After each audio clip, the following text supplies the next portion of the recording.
We should only be 2 minutes in there. Yeah, well, at least people in. Tell me when they're in. Oh, okay. Open up the meeting a little bit early because we have. Yep. So.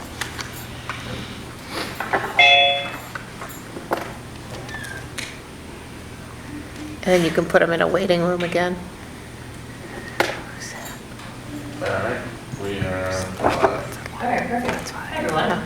I'm gonna call the meeting a little bit early tonight because we have to go into non-public. So I'm gonna open the meeting at 5:57 and then I'm gonna make a motion to go into non-public For negotiations. for Yep. negotiation, for teacher Yep. negotiations. second. Okay. All in favor of that? Aye. Okay.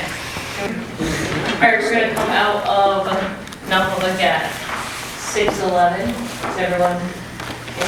Okay, perfect. Agenda review disposition. Is there anything to add? Under other business, I do want to add updated COVID guidelines from the Department of Health. Okay.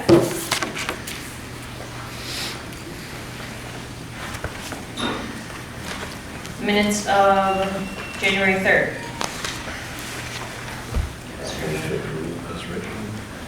Second? Is the person, McKinney, is her name Ann or Amy? Amy. I think the minute said Ann. You want Yeah, it? correct. There is an Ann McKinney, but it's not the person referenced in the minutes. Okay, So it should say Amy as well. we should say Amy, or who was hired for the ski Winter program. program. Yeah. It's Amy. Oh, that was probably Michelle. Okay. Yeah. It's Amy McKinney. So do you wanna make a motion to change the meeting with that change? Sure. Wait, no, this is Amy, It doesn't it? does say Amy up here. It does? Oh, you know what, I was reading it on my phone. But it says Ann back. Sorry. Two different places. It's two different I see places. Amy, unless it says somewhere else. in this. It is. It's in one other place, so we'll fix it to say Amy. It's in the non-public.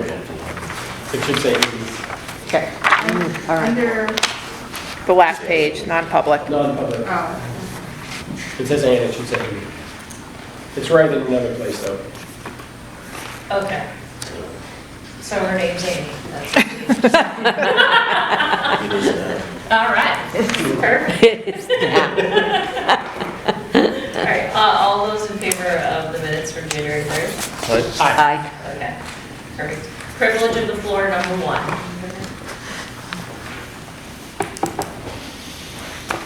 You have anything to say, Jenny, today?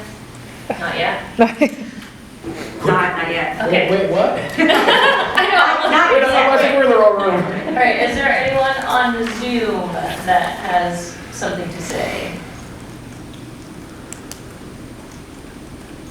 No? Okay, moving on. Discussion items. Budget hearing prep. Okay, so I gave you folders, and then in the cafeteria, there's handouts for the public as well. I just wanted to review the handouts that I put in there for you. So one's obviously the budget in the warrant articles. And if you would, at this point, take action on your non-public for the teachers' agreement, just because we're going to review the final warrant articles. So you guys can do that now, if you'd like to. Okay. So I move that we approve, is that what we need to do? Yep. Okay. I move we approve the collective bargaining agreement that we reached, however, whatever language we need. Okay. I second that. Okay. All in favor of that? Aye. Aye. Okay. Great, thank you. So the other handouts include just the yellow handout, which is the pie graph of the budget. Then you have your goldenrod, which is the enrollment history.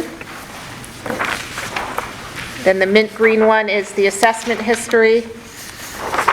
Your blue handout is the special ed enrollment history. Your special ed costs is the pink. So special ed is not just the 1,200 account, it includes many other accounts, so it just includes that piece. Then you have the 20-year history of medical rates, the retirement rates history, and then your budget and your warrant articles. So just, here are your warrant articles, so this is a new document And basically, you have in there your reports of agents and auditors, your 4-year teachers' collective bargaining agreement, your established contingency fund of $1,000, your fund balance to the capital reserve of $50,000, and then your operating budget, which with the revenue, there's a 0% increase, which you approved at the last board meeting. So that's it. Tanya was going to review the budget, the summary of the functions, and then I was going to review the revenue page, we'll review the warrant articles, and then obviously questions from the public, if there are some. Okay? That's all I have for that. I'm not going to do my slideshow. She's not doing the Don't big cheer. slideshow. I love your slide. You want to review? Do you have anything to review? You want to? No? No, when we're in the hearing, I will. Oh, good idea. Okay. All right. And we're going to wait, right? Kind of let them review the warrant articles come budget. Yes, Okay. I'm ready to go over COVID Okay. once Are we again. doing, is Zoom going to be available for the budget hearing as well? Okay. Yes.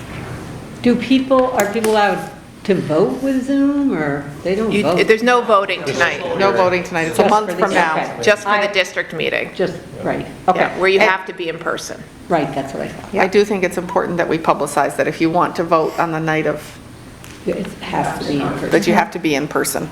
And all these handouts will be on your website Okay. for people to view. Okay. All right. Moving on. Other business. Sure, so updated COVID guidelines. Yet again, we have some changes from the Department of Health, so bear with me with these. So since the last time we met, they did change the quarantine guidelines to 5 days, which has been really helpful with staffing. We were running pretty tight after Christmas break and New Year's. Just to get back, we had a significant amount of cases that we had to deal with, including staff, so that has been helpful.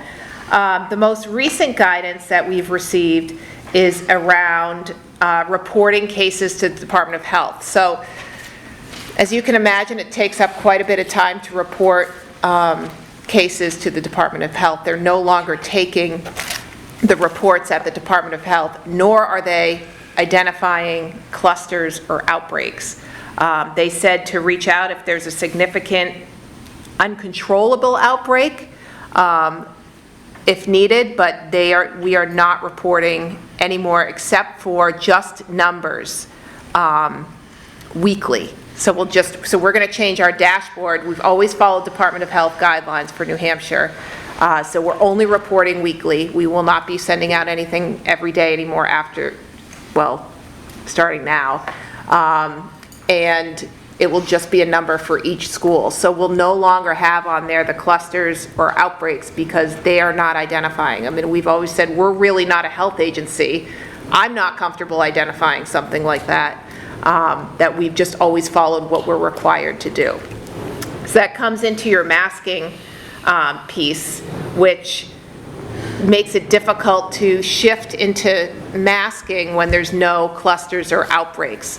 So I've asked the board to consider either making them optional all the time or requiring them, and no threshold in between, because it's just making it more confusing, difficult to implement, tough to supervise. So it's your choice to go either way. As you know, it's local control, but if you can just make a decision and you can review it monthly if you want to either mask indoors when you're when you're not within 6 feet or not.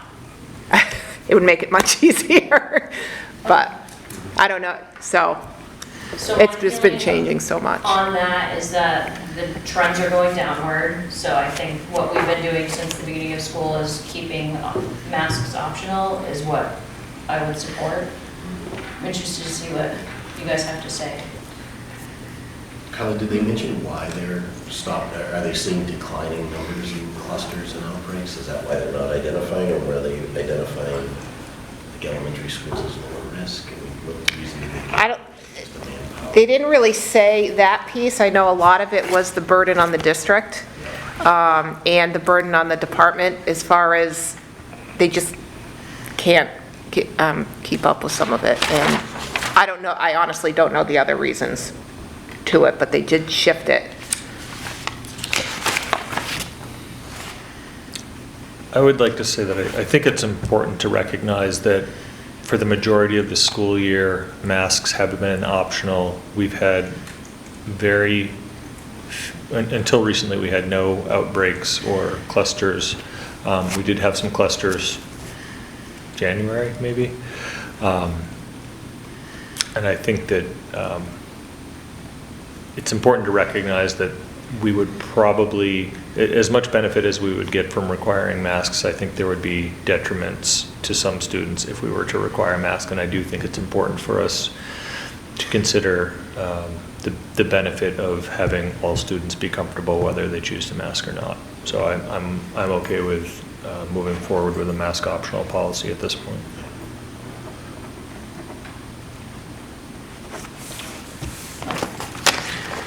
So looking at the numbers across the state, they continue to trend downward, right? And so to Phil's point, we've really managed pretty well with a limited number of cases in a short period of time where we had some clusters and outbreaks. I would feel comfortable with going forward mask optional. I like that. I think that makes sense. I would go with that if we had a review monthly, because my only concern is another variant comes up, but I don't know where that's at. I agree.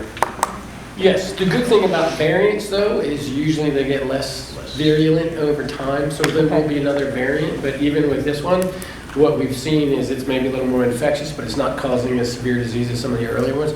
Absolutely, I think we should review every month. I think that makes sense, and I agree. Do you have any data from the schools that did require masks versus ones that didn't? Like, in comparison with cases, outbreaks, clusters? So we had a significant amount of cases at the same times, whether there were masks or no masks. That's the best way to put it. Whether masks were required or optional. Yes, sorry. That's fine. I just wanted to clarify. Yeah. Thank you. Because honestly, kids are, even if they're wearing them in school, they're getting in the cars together afterwards. There's no way to really control. They're not required anywhere else really, except for the few hours they're in school. So I don't have the data to support that. I do think, to Phil's point too, there's probably some unquantifiable, whatever it is, limitation or challenge to a number of kids who can't see, other people's faces, and so especially younger kids, I think, I don't know that we've really given much thought to that as a society in terms of what do we do in long term to these children by, forcing them to wear masks all the time. So I think there's something to that. We'll probably know the answer to that in 5 or 10 years, but we don't know today. All right, so we're all in agreement that masks will be optional and we'll So review it. we probably need to move this. I would like a motion if you Yeah. can So I'd solidify make a that. motion to keep masks optional with monthly, Review? yes. I will second. All in favor of that? Aye. Thank you, Michael. Welcome, thank you. All right, privilege of the floor number 2. Yeah. There it is. I want to make it very clear that this story is not from Plymouth Elementary School. It has nothing to do with our teachers, but it is still a story. I have a friend whose kid was actually criticized for still wearing a mask. Well, why? Why are you wearing a mask? Nobody else is. There's 2 kids in the class that are. So I just want to make sure that it's emphasized that while it is optional, it is a choice that every child is allowed to make and will still be encouraged. So maybe still having the strongly recommended wording. In no way do I think that any of the teachers at our amazing school would ever say something like that to a child, but it's still worthy of peer pressure between friends, like, why are you wearing a stupid mask, that kind of a thing, that it still be encouraged, because regardless of, yes, the possibility of things with developmental. If people have a slight cold, I mean, that's why the flu season has been so good the last 2 years, you know? So it does have, you know, a level of health benefit, even if it doesn't have to be necessarily required by our school board. So I just would like to raise that point and recommend that we keep the highly recommended wording on the signs. Can I add something? Yeah, of course. I think on the contrary to that, I think we have to be cautious and aware of kids choosing not to wear a mask. Same idea that Jenny presents of maybe getting shamed by other kids or other teachers. I know that there was an incident here of a teacher shaming a kid for choosing not to wear a mask. So I think we need to be cognizant of both situations happening. Absolutely. Thank you. Yes. Especially because we don't know why somebody's not wearing a mask. Yeah. Absolutely. Thank you. Is there anyone on Zoom? No?